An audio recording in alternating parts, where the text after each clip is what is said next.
Karena tenggorokan lagi radang, suara nyaris hilang. Hari ini aku mau share resep sirup batuk, rumahan dan minuman untuk radang tenggorokan dari bahan alami. Bahannya simple, hasilnya adem dan bantu meredakan. Semoga bermanfaat.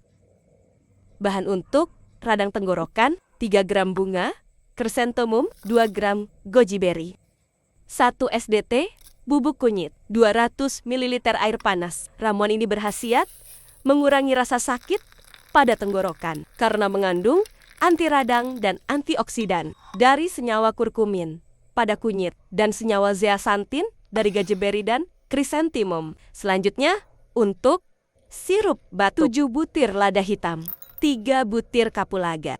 Cuci lalu, pecahkan. 5 siung bawang putih. Iris kecil lalu, masukkan dalam botol kaca steril. Setelah semua bahan dimasukkan, tambahkan 150 ml madu murni. Tutup lalu simpan dalam suhu ruang selama 24 jam. Minum 1 SDM 2-3 kali sehari. Ramuan-ramuan ini sangat bantu melegakan tenggorokan, mengurangi batuk di malam hari. Dahak cepat mencair, badan terasa hangat dan bikin nyaman. Selamat mencoba ya!